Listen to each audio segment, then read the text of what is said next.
Why did you go back to your old ways? Why did you return to what Abba had delivered you from? You made a covenant, an agreement that you no longer needed to do those things. Why are you returning to your own vomit? Why are you returning to something that you know very well how it's going to end? You left for a reason.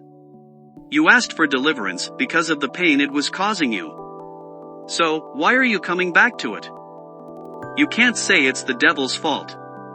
Just like God, he presents you with options, you are the one who picks. With God you suffer with purpose now and get rewarded later.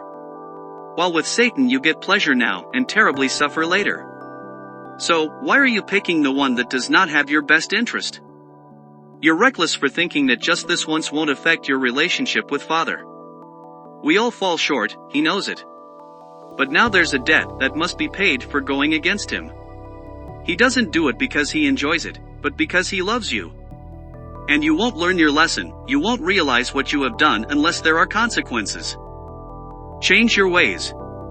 He begs of you, he demands it. Whatever you're going back to is not worth your soul. If you know that something is harmful to you, you're not honoring God. You're disrespecting yourself and the mind and body that does not belong to you.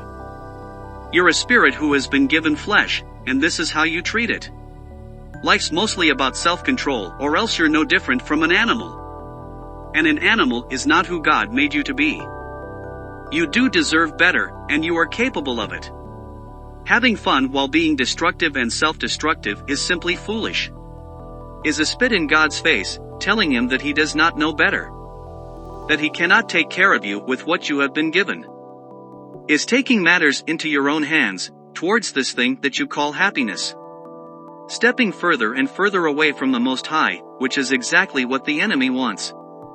And by the looks of it, so do you. You will meet your beloved sooner or later. Who is he?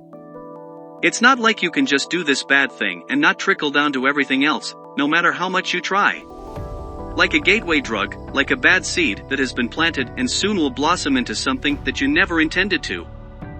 That's why God in the Old Testament punished people so harshly. He did not want, he could not have seeds planted in people's minds that going against him was okay. Because then the whole community would have been corrupted. Can you come back from it? Sure. But do you want to? Before you had it you thought it would have made you feel better, but as soon as you got it you realized the mistake you had made. It felt like no time had passed at all since the last time and all that progress was a sham. Thinking to yourself you haven't been delivered at all, you were only taking a break.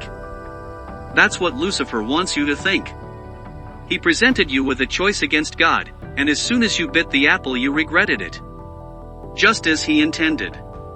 But that's irrelevant. You're human, you will stumble. You don't have to, but you will.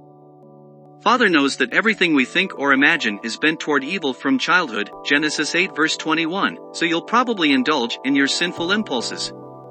But you can come back from it. Father knows it also. Therefore, don't let the devil deceive you into a downward spiral. The seed may have been planted but can be plucked right away. Repent, ask for forgiveness. Do not rely on the ways of the world to save you, but rely on the one who made it. Going back to your old ways in a stressful, or boring, or exciting, or careless, arrogant, thinking you can enjoy yourself however you want, moment may seem safe, familiar, and easy, but you're not learning the ultimate way of coping with life, which is clearly through Yeshua. His love will cover all your pain if you allow him to. Do not step away from him. Instead of reaching for whatever bad habit or people who you know are not good for you, reach out to him. Over and over again. Remember that God has control of the outcome of your choices, but you have control of the choices you make. Not your addiction, not other people, not your self-hatred and lack of willing to live, which leads you to these destructive actions, and most certainly not Lucifer, but you.